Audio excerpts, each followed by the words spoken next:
I like to talk about forgotten history, but of course the history that we tell on this channel, it's not truly forgotten, because if it was completely forgotten, how would I have found it? But what if history is somehow lost and then rediscovered, as if by magic? Like in 1938, when a fisherman in South Africa caught a fish that was thought to have been extinct for more than 50 million years. The discovery shocked and thrilled the world. It changed our understanding of species and evolution, and it redefined the term forgotten history. It is history that deserves to be remembered. Jean-Louis Rodolphe Agassiz was born in Switzerland in 1807, the son of a Protestant clergyman. Educated as a physician, he would become one of the greatest natural scientists of his time. He was known for careful analysis of data, and particularly as a systematist, that is, as an expert on taxonomy.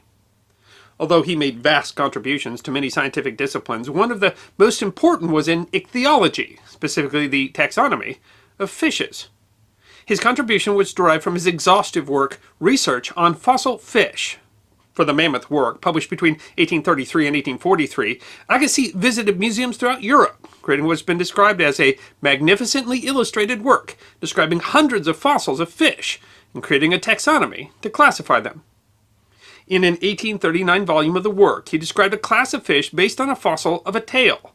Agassiz named this fossil coelacanth, meaning hollow space, referring to the hollow spines in the background. In Greek, coela means hollow and canthus means spine. While the original species named by Agassiz was called coelacanthus, in 2012 Scientific American noted that paleontologists have found dozens of different coelacanth species since then. According to the Smithsonian Institution, at one time coelacanths were a large group comprising about 90 valid species that were distributed worldwide in both marine and fresh waters. Coelacanthus might have grown to more than 2 feet, but other species varied in size from a few inches to over 20 feet. Shelf Life, a blog of the U.S. Museum of Natural History, notes that the biggest coelacanths lived 110 million years ago in the Cretaceous lakes and rivers of South America and West Africa, which were then a single continent. But the fossil record of the genus has a sudden end. Scientific American continues, coelacanth fossils were always in rocks older than 70 million years. The lack of coelacanth fossils in younger strata led scientists to conclude that coelacanths had gone extinct a long time ago. The Smithsonian Institution explains, the most recent fossil record dates from about 80 million years ago, but the earliest records date back as far as approximately 360 million years ago. Coelacanths were thought to have gone extinct approximately 65 million years ago, during the Great Extinction in which the dinosaurs disappeared. While Agassiz gave the first description of the genus and gave it a name, initially they received very little attention. As a 1990 edition of the journal Science Progress said, their existence in past worlds was noted, but by and large, no great significance was attached to them, as they were considered to have gone extinct. They were rarely mentioned in scientific literature. There were, however, some things that were particularly special about these fossil fish. Notably, they had what was described as primitive characteristics, and they had lobed fins, which the Smithsonian describes as limb-like fins that are internally supported by bone. They belong to a class of fish called Sarcopteridae, which includes the lungfish. These unique characteristics would draw new attention when, in 1859, English naturalist Charles Darwin published the controversial work on the origin of species. The website prehistoricwildlife.com explains, the new theory of evolution was controversial because rather than having creatures just appearing upon the landscape by means of a divine creator, it stated that animals evolve from one another by a process of natural selection, where successful animals adapt and change to meet new challenges. The problem, though, is that there are creatures that live on the land, and in terms of evolution, they must have a common set of ancestors that once lived in the ocean. This means that at some point a creature must develop both the ability and the need to leave the water and climb onto land. This gave new importance to the fish that had previously been seen to represent no great significance. Dr. Nelson explains, as presumably an interim fish swimmer transitioning into a terrestrial walker, the coelacanth became popularly known as one of Darwin's highly prized missing transitional links. Biology textbooks throughout the early 20th century widely portrayed Agassiz's coelacanth as scientific evidence supporting Darwin's theory of evolution. This description was of some concern to Agassiz himself, who was, as many scientists of his time were, a creationist. A blog post from the University of California Museum of Paleontology described him as probably the last reputable scientist to reject evolution outright for any length of time after the publication of The Origin of Species. While his opposition to Darwin was certainly impacted by his religious beliefs, it was also grounded in his vast experience with fossil species. The Harvard Gazette explains, Agassiz's objection was that there was no evidence in the fossil record to support Darwin's view, that it was a mere assertion. He said, "Show me a fossil species that has changed over time." Thus, the coelacanth, a fossil fish, was seen as evidence both for and against Darwin's theory. While Darwin's view would, of course, end up holding sway within the scientific community, it does leave an interesting bit of historical irony. Agassiz had moved to the United States, where he became a professor of zoology and geology at Harvard University, and founded the Museum of Comparative Zoology. In 1863, he was instrumental in lobbying Congress to create the National Academy of Sciences. As the journal Evolution News and Science Today notes, the irony is more apparent than ever. One of the most important scientific organizations in the world was in part founded by a believer in intelligent design. There's quite a lot of discussion within the scientific community over Agassiz's views on evolution and their impact on the legacy of one of the most influential scientists of his era. But in terms of the coelacanth, there was a point. This genus of species was being used as evidence of the transition from aquatic creatures to terrestrial creatures, from a sea creature to a land creature, despite there being no evidence that it ever did anything other than swim. And evidence of that would be one of the most dramatic scientific discoveries of the 20th century. Marjorie Courtney Latimer was born in East London, South Africa in 1907.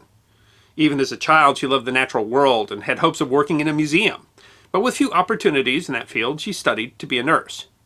But before finishing her training, she got the opportunity to follow her dream and was hired at the East London Museum. A self-trained naturalist known for her vast naturalistic knowledge of South Africa, she tirelessly collected specimens of all types for the museum. And in that role, she let the local fishermen know that she was interested in unusual fish. On December 22nd, 1938, a fisherman named Hendrik Goosen found exactly that. The website of the Knysna South Africa Museum explains, Captain Hendrik Goosen of the Irvin and Johnson fishing vessel Noreen spotted a huge bright blue fish of a type that he'd never seen before. It was still alive, but at 150 centimeters long and with a weight of 57.5 kilograms, it was far too big to fit into his onboard aquarium. There was nothing else to do. He left it on the deck, where it survived for only a few hours. As soon as he docked in East London, the captain sent for Miss Courtney Latimer. Latimer took a taxi to the dock to inspect the fish. She would later write, "I picked away the layers of slime to reveal the most beautiful fish I'd ever seen. It was 5 feet long, a pale mauve blue with faint flecks of whitish spots.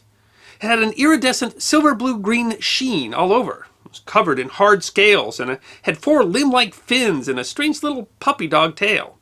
It was such a beautiful fish, more like a big china ornament, but I didn't know what it was." According to Samantha Weinberg's 1999 book, A Fish Caught in Time, the cab driver didn't want to put the stinking fish in his new taxi, but she insisted, and they put it in the boot. Weinberg says that Latimer realized the resemblance to fish only found in fossils, but wrote, "I thought it couldn't be a fossil fish because it was alive. I didn't think it could be, but I just knew it was something valuable." Latimer hoped to preserve the fish until another naturalist could inspect it, but the process was not easy with a 127-pound fish. She tried both the local mortuary and the local food cold storage facility, and both refused. Eventually, she went to a local amateur taxidermist named Robert Center, and they preserved the fish as best they could. In the end, though, they were only able to save the skin and backbone. There was no skeleton, she wrote, but they couldn't save the soft tissue, which began to putrefy. She tried to contact a friend, a self-trained ichthyologist named J.L.B. Smith, but was not able to get a hold of him immediately. She wrote to him on December 23rd. "Dear Dr. Smith, I had the most queer-looking specimen brought to notice yesterday. The captain of the trawler told me about it, so I immediately set off to see the specimen, which I removed to our taxidermist as soon as I could. I, however, have drawn a very rough sketch, and am in hopes that you may be able to assist me in classing it." It turns out that Smith had been out of town and didn't receive her letter until January 3rd, when he responded. "From your drawing and description, the fish resembles forms which have been extinct for many a long year, but I am anxious to see it before committing myself." Like Latimer, Smith doubted his intuition on the subject. He later wrote, 50 million years! It was preposterous that coelacanths had been alive all that time, unknown to modern man. On January 9th, he wrote to Latimer, "Dear Miss Latimer, your fish is occasioning much worry and sleepless nights." The two corresponded several more times, including Latimer sending Smith some scales, which further confirmed his suspicions. But he didn't make a certain determination until he finally made it back to East London in mid-February. There he wrote, "Although I had come prepared, that first sight hit me like a white-hot blast and made me feel shaky and queer. My body tingled. I stood as if stricken to stone. Yes, there was not a shadow of a doubt. Scale by scale, bone by bone, fin by fin, it was a true coelacanth." He named the new species after Latimer, Latimeria columnae. The discovery of a fish thought to have been extinct for more than 50 million years was worldwide news. When the taxidermied fish went on display in February, the East London Daily Dispatch wrote that the largest crowd ever received in one day at the East London Museum yesterday passed through the doors in order to view the now famous prehistoric fish. The paper wrote, "Since the fish was described by the Daily Dispatch on Monday, cables from all parts of the world, including London, Germany, and the Rhodesias, have been pouring into the museum." On April 18th, the Herald News of Passaic, New Jersey wrote, "Smith pronounced it sensational and forwarded photographs to the British Museum in London. Flabbergasted officials formally declared that the discovery was one of the most amazing events in the realm of natural history in the 20th century." In April, the Auckland Star of Auckland, New Zealand ran the headline, "Loch Ness Outdone," referencing claims that a prehistoric monster had been photographed in Loch Ness, Scotland years before, where the monster did not materialize. The Star proclaimed, "The disappointment of Loch Ness has now been offset by the triumph of South Africa in producing a living example of a group of fishes that was considered to become extinct 50 million years ago." Echoing the British Museum, the Star concluded, "The find may truly be said to be the most sensational natural history discovery of this century." Still, Smith was disappointed that the fish's soft tissue had not been saved, as much was still not known about the fish. He and Latimer distributed flyers across the East African coast offering a reward for another specimen. The quest was delayed by the Second World War, but another fish was finally recovered in 1952 by a fisherman off the Comoro Islands, again raising worldwide attention. Shelf Life wrote, "During a national radio broadcast, he recounted opening the crate and weeping as he saw the big fish before him, and broke into tears anew. Again, the coelacanth made headlines around the world, and letters poured in from well-wishers. One ichthyologist wrote to Smith from the United States, 'Now I can die happy, for I have lived to see the great American public excited about fish.'" Since the 1952 specimen, many more have been recovered, and populations have been found in the wild, identifying now two different species, the West Indian Ocean coelacanth and the Indonesian coelacanth. The live fish provided a new insight into the old debate between Darwin and Agassiz. The coelacanth is a deep-sea fish. Its lobed fins, which Natural Geographic says move in an alternating pattern like a trotting horse, are not used to walk, and some suspect may be used for moving heavy seaweed. In 2013, the coelacanth's DNA was sequenced, and scientists concluded that coelacanths and lungfish had already diverged from a common ancestor before the lungfish made the transition to land. Thus, the Smithsonian concludes, coelacanths might best be described as occupying a side branch in the basal portion of the vertebrate lineage, closely related to, but distinct from, the ancestor of four-legged vertebrates. The coelacanth, it turns out, is not so much a missing link as an interesting bit of extra chain. While the coelacanth is often described as a living fossil, a 2012 edition of Scientific American says that that is an inappropriate description, as the coelacanth has continued to evolve, including evolving into the two modern species that we know today. Scientists' best guess is that their last common ancestor was around 200,000 years ago. And a study published just this last February by the University of Toronto determined that the coelacanth added some 62 new genes through encounters with other species around 10 million years ago. One of the study's authors concluded, "The coelacanth might have evolved a bit more slowly, but it is certainly not a fossil." Rather, the coelacanth is a classic example of a Lazarus taxon, meaning a taxon or group that disappears for one or more periods from the fossil record, only to reappear again later. The reasoning is not certain, but the most common theory is that the coelacanth in the fossil record lived in swamps and freshwater lakes where fossilization is relatively common. When those wetlands disappeared, those species went extinct, whereas the coelacanth species that survived were, like today, deep water fish, where fossils were less likely to occur.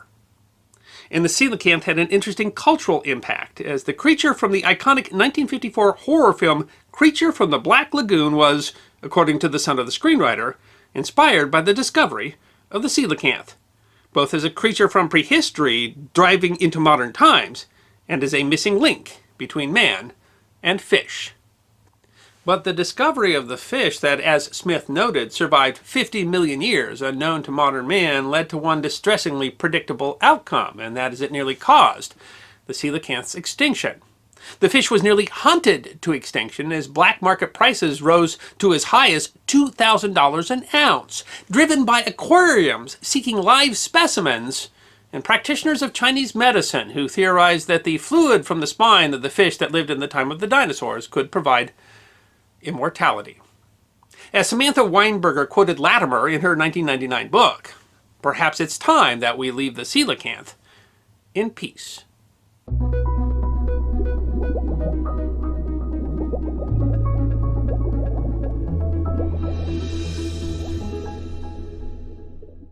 Philip Henry Gosse was a naturalist who helped to popularize the natural sciences. He's credited with coining the term aquarium and stocked the first public aquarium in the London Zoo in 1853.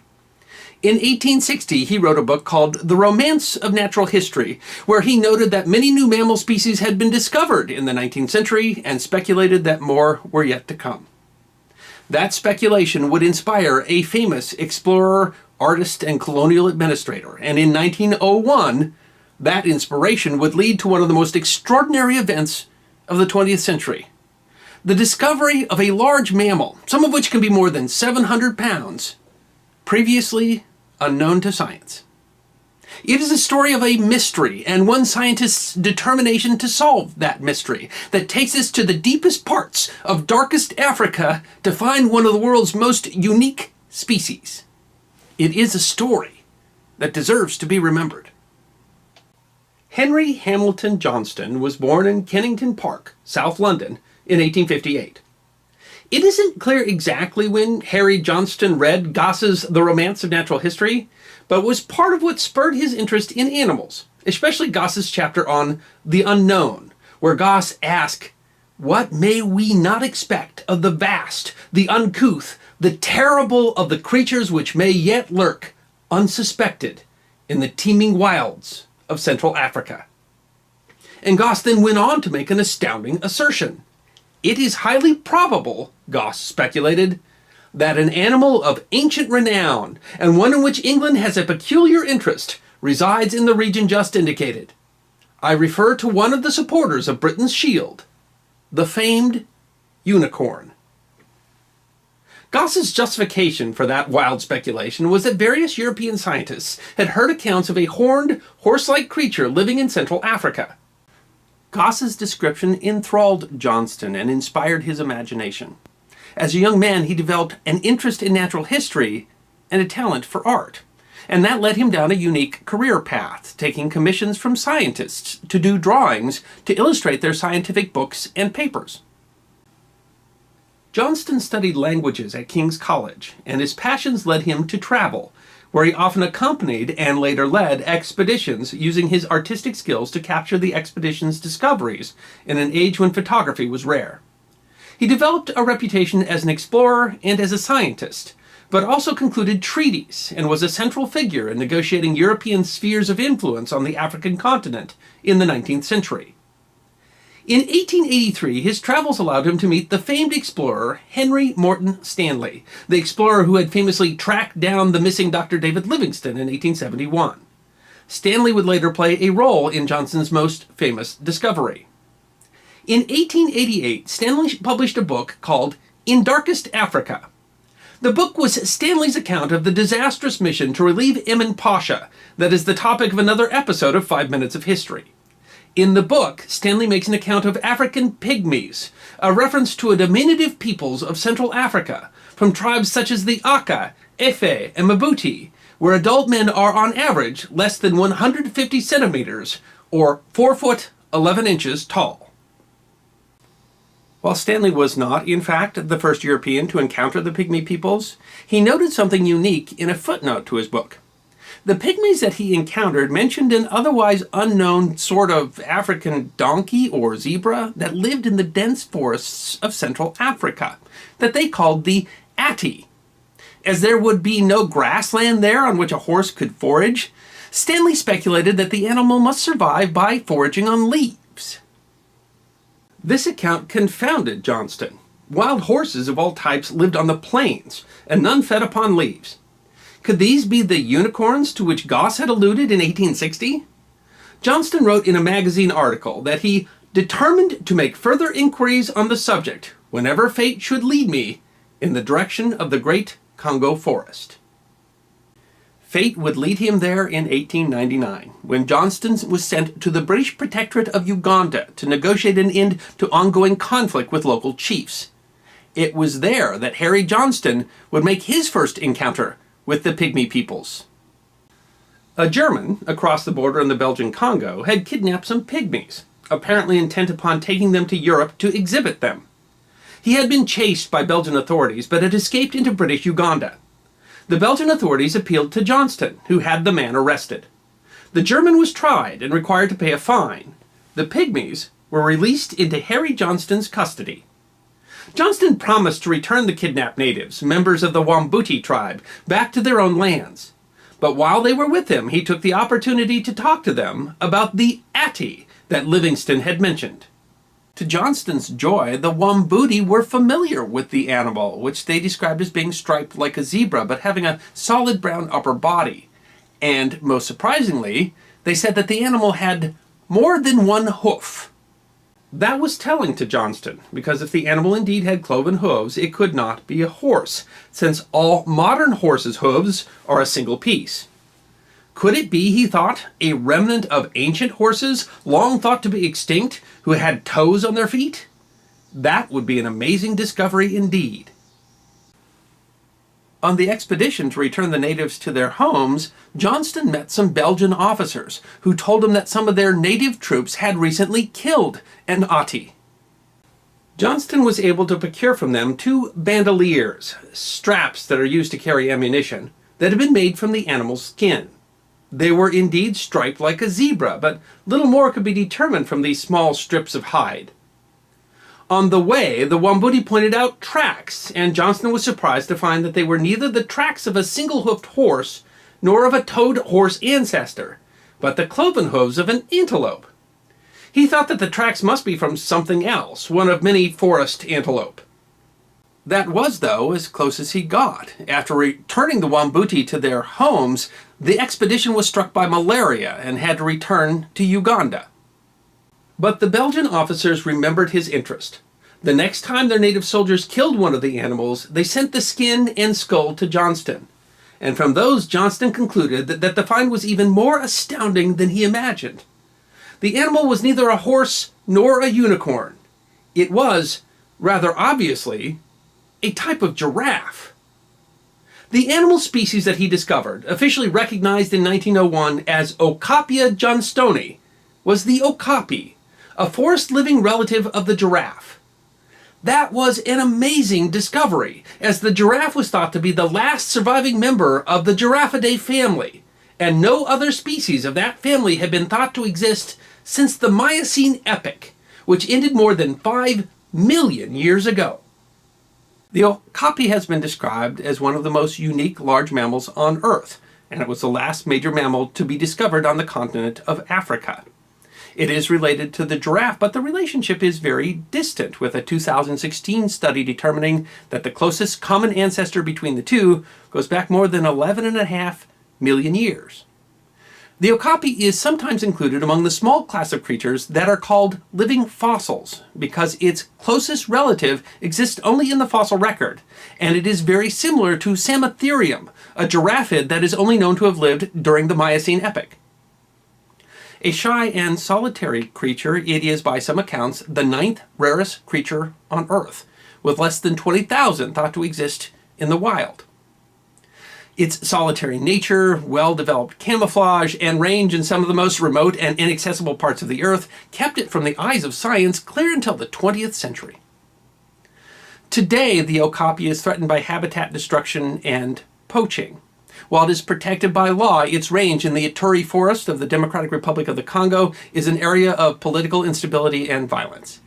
In 2012, poachers, upset that rangers of the Okapi Wildlife Reserve were preventing them poaching elephants, took over the headquarters of the reserve, murdered 6 guards and civilians, and slaughtered 13 okapi that were kept there as part of a breeding program. But the okapi does do well in captivity, and while still rare, can be seen in many zoos around the world, where they maintain a reserve population to keep the species from going extinct. Sir Harry Johnston wrote more than a dozen books about his adventures as an explorer, artist, and colonial administrator in Africa. And while he displayed many of the paternalistic attitudes of Europeans towards native Africans of his time, he was one of few colonial administrators who argued that colonial administrations should get to know the culture of the subjugated peoples, and was one of the first colonial administrators to employ native Africans in colonial service as clerks and skilled staff. He passed away in 1927 with perhaps his most memorable accomplishment being the extraordinary creature that bears his name, the unicorn that he had sought since childhood, the rare and beautiful Okapia johnstoni.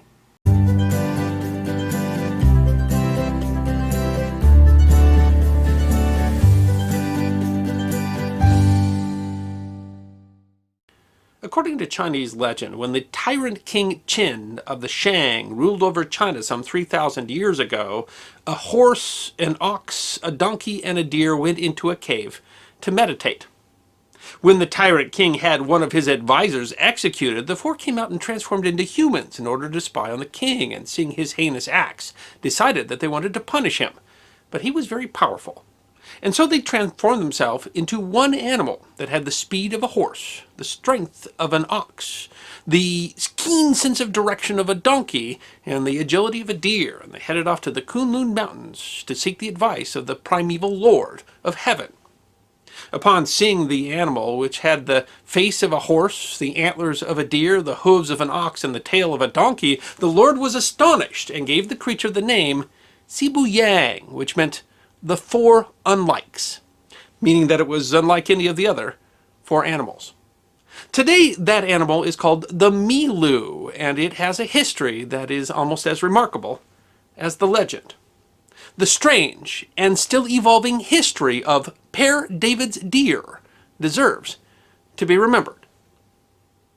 Fossil records suggest that the Milu first appeared during the Pleistocene period as far back as 2.5 million years ago. Native to river valleys, the species grazed on grass and aquatic plants. During the Pleistocene, the species was found throughout what is modern-day Manchuria in northeast China, but during the following Holocene period, the species' demography changed, and it became common to low wetlands and swamplands in southern China. The Milu is the sole surviving member of the genus Elaphurus, a genus which the fossil record suggests at one point included at least 5 other species that roamed areas of what are today China, Japan, and Taiwan. The species was once both widespread and plentiful, according to a 2018 article in the magazine China Today.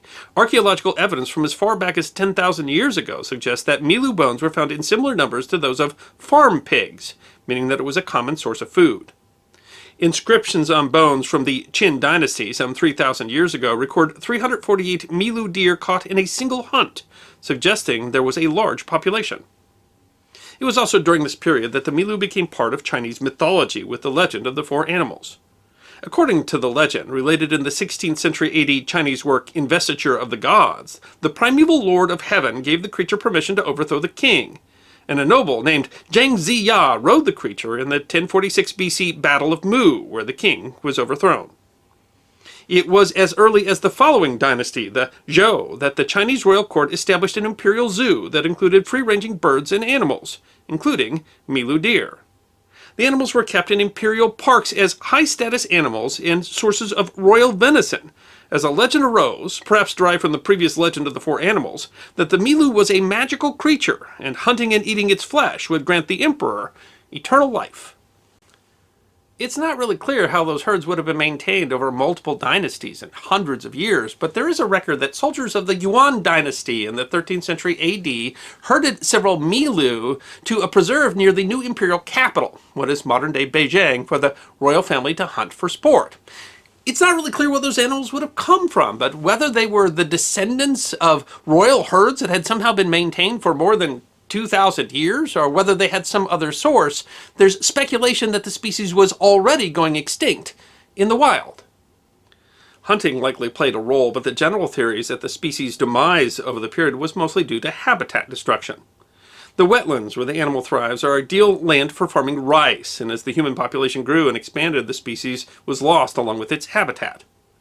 Although there is a great deal of disagreement over exactly when the Milu went extinct in the wild, it is clear that by the time a more than 200 square kilometer imperial hunting ground along the Yongdin River near what is today Beijing was created by, sources disagree, either the 15th century Ming dynasty or the 17th century Qing dynasty, the species was either gone or on the brink of extinction in southern China, and the imperial herd was thought to have represented the last of the Milu deer. And that preserve still existed in the time of the Tongzi Emperor, who ruled from 1861 to 1875. And despite hundreds of years of contact with Imperial China, it appears that Westerners had still never yet seen a Milu. Jean-Pierre Armand David was born in the French Pyrenees in 1826. His father was a doctor with an interest in the natural scientists, an interest that his son seems to have inherited. Like many younger sons of established families, Jean-Pierre sought a life in the clergy, joining the then newly established order, the Society of St. Vincent de Paul. He became a teacher and well-known naturalist, and when in 1862 he was sent by the order on a mission to convert Chinese to Catholicism, he was also tasked to collect specimens for the Museum of Natural History in Paris. Over several expeditions, he collected a huge amount of samples of animals and plants, many of which had never been described by Western science, including 63 species of wild animals and 65 species of birds that were hitherto unknown in the West, as well as numerous species of moths and insects. Among his most spectacular findings was an animal skin collected in 1869 that was the first Western discovery of a giant panda. In 1865, Father David was near Beijing when he discovered the wall that protected royal hunting grounds, but the grounds were off limits. Sources disagree. Some say he was simply able to find a spot where he could peer over the wall. Others say he was able to sneak a peek at a spot where the wall was being repaired, but he managed to see inside a deer that looked something like a reindeer, but was clearly something different, and something he had never seen before. According to Jane Goodall's 2009 book, Hope for Animals in Their World, Father David went to Beijing to seek more information about the animals, but wasn't able to find anything out about them. And so he returned back to the wall with an interpreter, and for a gift of some woolen hats and gloves, convinced the guards to give him 2 pelts and some antlers. Père David sent the samples back to Paris, where they were examined by the renowned zoologist Henri Milne-Edwards in 1866.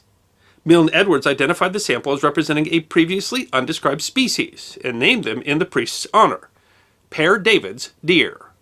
The discovery created something of a sensation in Europe, and as it was a time when the Chinese dynasty was trying to improve relations with Europeans, several European delegations were able to use diplomacy, although some argue there were also some illegal means like bribery used, to acquire several live specimens, which were displayed in zoos throughout Europe. By the mid-1880s, there were some 24 or so of the deer in Europe, including at the English Bedfordshire estate of Herbrand Russell, the 11th Duke of Bedford. The Père David's deer is unique in many ways. Science writer Darian Nash wrote in an October 2011 blog post in Scientific American called The Seemingly Endless Weirdosity of the Milu that Père David's deer is pretty weird looking. It has a very large deer with highly pronounced sexual size dimorphism. It has an especially long snout with a superficially cow-like face that appears to be peculiarly flat dorsally. Its hooves are especially large and seemingly not well suited for movement on hard ground, one of several features indicating specialization for life in wet, swampy grassland. Its tail has a tassel at the end and is the longest of any deer. It has a shaggy coat, with long guard hairs being present throughout the year. The Milu's coat is ochre to reddish tan colored in the summer, and in winter becomes woollier, changing to duller gray, with the undersides a bright cream color. Along the shoulders and down the spine is a darker stripe, with a mane at the neck and throat. But the royal herd, which by some accounts might have persisted as long as a couple of thousand years, was about to see disaster. In 1894 and 95, there was flooding along the Yongding River, and it washed out some of the walls protecting the garden. It's possible some of the animals drowned in the flood, but much of the herd escaped, where they were promptly killed and eaten by people who were starving as a result of the damage done by the flood. Only about 30 of the animals were left inside the garden.